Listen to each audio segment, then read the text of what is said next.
Hello and welcome judiciary aspirants. This is law prep judiciary और supreme court of India से आज बहुत important news निकल के बाहर आई है।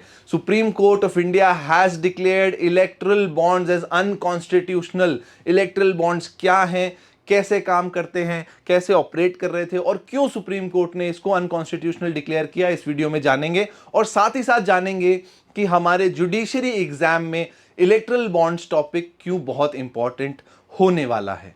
Let's see. तो ये जो आप पेपर देख रहे हैं, सर्टिफिकेट टाइप पेपर देख रहे हैं, दिस इज इलेक्टरल बॉन्ड। इसको हम इलेक्टरल बॉन्ड बोलते हैं। इसमें इसका एक सिस्टम है। ये इंट्रोड्यूस हुआ था 2017 के बजट में। तब श्री अरुण जेटली हमारे फाइनेंस मिनिस्टर थे, उन्होंने इस स्कीम को इंट्रोड्यूस किया to remove corruption from political donations.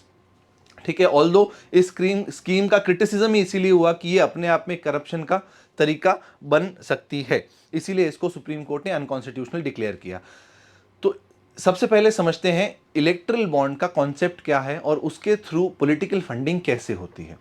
Electoral bond का कॉन्सेप्ट है दैट एज एन इंडिविजुअल, अगर आप इंडियन सिटीजन है या कोई ऐसी कंपनी है जो इंडिया में इनकॉर्पोरेट हुई है, यानी कि फॉरेन सिटीजन्स या फॉरेन कंपनीज इसको नहीं खरीद सकते हैं। तो अगर आप इंडियन सिटीजन है या Indian company incorporated in India है, तो you can go to a designated SBI branch, जो कि गवर्नमेंट या इलेक्शन कमीशन डेजिग्नेट करेगी कि ये एसबीआई ब्रांच है जहां पे आप इलेक्ट्रल बॉन्ड खरीद सकते हो।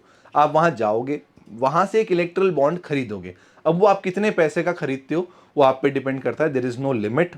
नाउ उसको खरीद के आप अपनी डेजिग्नेटेड पॉलिटिकल पार्टी, जिसको भी आप वो डोनेट करना चाहते हो, उस पॉलिटिकल पार्टी के पास जाओगे, उसको ये पेपर जाके पकड़ाओगे और वो सर्टिफिकेट विद इन 15 डेज वो पॉलिटिकल पार्टी उसी एसबीआई ब्रांच से एनकैश करवाएगी। Now this is the entire system. अब इस सिस्टम में प्रॉब्लम क्या है? द प्रॉब्लम इज कि आपने कौन सा बॉन्ड खरीदा है और उसी बॉन्ड को किस पॉलिटिकल पार्टी ने एनकैश करवाया है, ये सब इंफॉर्मेशन एसबीआई के पास रहती है।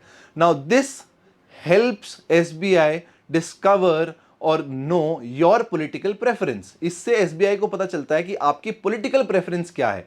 और अगर एसबीआई को यह चीज पता चलती है तो इनडायरेक्टली वो गवर्नमेंट को भी पता चल सकती है, which is again unfair with the other political parties who do not form the government. तो इसीलिए सुप्रीम कोर्ट ने इस बेसिस पे और बहुत सारे अलग लीगल इश्यूज पे इसको अनकॉन्स्टिट्यूशनल डिक्लेयर कर दिया है। तो आइए जानते हैं कुछ इंपॉर्टेंट फैक्ट्स जो इलेक्टरल बॉन्ड स्कीम से रिलेटेड हैं, जो आपको प्रीलिम्स में पूछे जा सकते हैं क्योंकि ये कॉन्स्टिट्यूशन से रिलेटेड है, जो कि आपको मेंस में भी पूछे जा सकते हैं कि ऐसे कौन से फीचर्स हैं इलेक्टरल बॉन्ड के जो उसको अनकॉन्स्टिट्यूशनल बनाते हैं, उसको बायस्ड बनाते हैं या उसको not a very good scheme for electoral fairness बनाते हैं। देखते हैं। The very first thing is कि ये एसबीआई की डेजिग्नेटेड ब्रांचेस में हो सकता है। जैसे मैंने बताया 2017 में इंट्रोड्यूस हुई थी, इंप्लीमेंटेड इन 2018, और 5 डिनोमिनेशंस में अवेलेबल हैं। 1000 के बॉन्ड, 10,000 के बॉन्ड, 1 लाख, 10 लाख एंड 10 करोड़। ये 5 डिनोमिनेशंस में इलेक्ट्रल बॉन्ड्स अवेलेबल होते हैं या अब तक होते आए हैं। इन 5 डिनोमिनेशन में से किसी में भी आप खरीद सकते हैं और अपनी पॉलिटिकल पार्टी को दे सकते हैं। Electoral bonds are issued through designated SBI branches and payable to the bearer. इसका मतलब जो भी उसको होल्ड कर रहा है, जो भी उसको बियर कर रहा है, बियर करने का मतलब अपने पास रखना, जो भी उसको बियर कर रहा है उसी को पेबल है। दिस इज वेरी इंपॉर्टेंट कि आपने अगर मान लीजिए आम आदमी पार्टी को अपना बॉन्ड पकड़ाया है और वो बॉन्ड कहीं गिर गया, गुम गया और वो किसी और पार्टी को मिल गया and that party goes to the SBI, तो उसको पेमेंट हो जाएगा। ये बियरर चेक की तरह है, जैसे हम नेगोशिएबल इंस्ट्रूमेंट एक्ट में पढ़ते हैं बियरर चेक या बियरर बॉन्ड्स होते हैं, उसी की तरह है। And purchase by Indian citizens as we already done. ये 15 दिन के लिए वैलिड होते हैं, 15 कैलेंडर डेज के लिए ये इलेक्ट्रल बॉन्ड्स वैलिड होते हैं। और उन 15 डेज में अगर वो एनकैश नहीं करवाते हैं तो उसका सारा पैसा वोटर और प्राइम मिनिस्टर फंड में चला जाता है। वोटर एजुकेशन फंड एक फंड है, उसमें भी वो पैसा चला जाता है।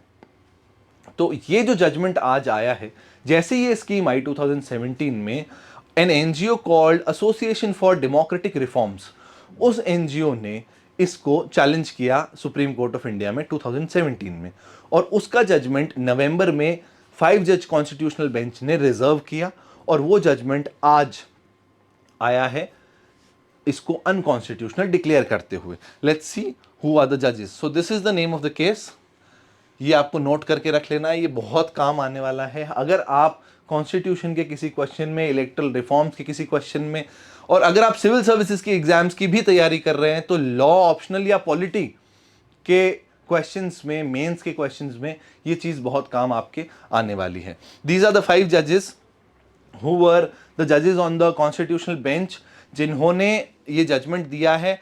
And surprisingly all of them have given a concurring opinion.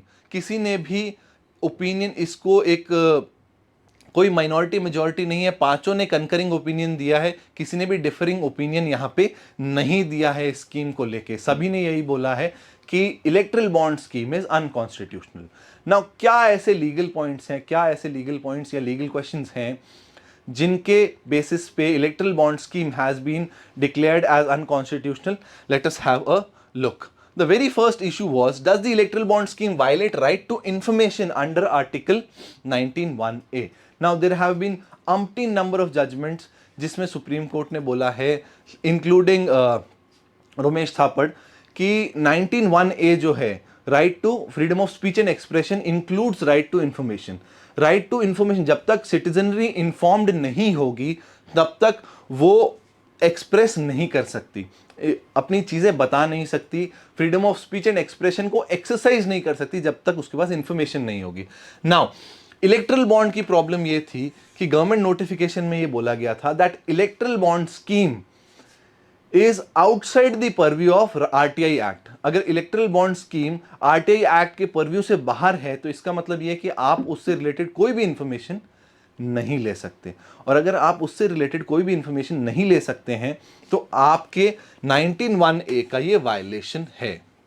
Second issue is, फिर गवर्नमेंट ने इसके बारे में बोला कि हमने इसको आरटीआई के परव्यू से बाहर इसलिए रखा है क्योंकि we wish to curb the circulation of black money in election financing. Now what happens, government का ये आर्ग्यूमेंट था कि भाई अगर हम सबको बता देंगे पॉलिटिकल फंडिंग कहाँ से आई है तो ब्लैक मनी जो है, क्योंकि पहले बॉन्ड्स नहीं थे तो कोई भी इंसान किसी भी पॉलिटिकल पार्टी को विदाउट एनी रोक टोक फंड कर रहा था, ठीक है। नाउ क्योंकि इलेक्ट्रल बॉन्ड्स का सिस्टम है तो अब पॉलिटिकल पार्टी की जो फंडिंग है उसमें नोट होता है किसने किसको कितना फंड किया है। बट सुप्रीम कोर्ट का ये कहना है this can not be a restriction on 19(1)(a), क्योंकि 19(2) में ग्राउंड्स दिए हैं रीजनेबल रेस्ट्रिक्शन के, और curbing black money is not one of the grounds under reasonable restrictions. इसीलिए इलेक्ट्रल बॉन्ड्स पे आप ये रेस्ट्रिक्शन नहीं लगा सकते, या इलेक्ट्रल बॉन्ड्स के थ्रू आप 19(1)(a) यानी freedom of speech and expression पे कोई भी तरह का रेस्ट्रिक्शन नहीं लगा सकते। Now the third is whether the infringement of RTI is justified for protection of donor privacy. अब infringement of RTI donor privacy के लिए जस्टिफाइड है कि नहीं है। अब गवर्नमेंट का ये कहना था अगर हम आरटीआई के लिए ओपन कर देंगे तो सबको पता चल जाएगा कि किसने किसको कितना अमाउंट डोनेट किया है, क्योंकि जैसे एसबीआई का मैकेनिज्म हमने शुरुआत में समझा था इस वीडियो के, similarly people through RTI will get to know कि किसने कौन सी पार्टी को कितना डोनेट किया है। Now here comes the perspective, here comes the doctrine of reasonable classification and reasonable restriction. अब होता क्या है कि जो गवर्नमेंट ने स्टेप उठाया आरटीआई से के परव्यू से बाहर करने का, वो बहुत एक्सट्रीम स्टेप है। There are other things involve, there are other channels जिसके थ्रू आप डोनर प्राइवेसी को प्रोटेक्ट कर सकते हो, ठीक है। और ये वाला जो स्टेप है, सुप्रीम कोर्ट का ऐसा कहना था, आरटीआई से बाहर निकालना इज वेरी एक्सट्रीम स्टेप, तो इसीलिए it is not justified. Whether unlimited political contributions by companies are unconstitutional.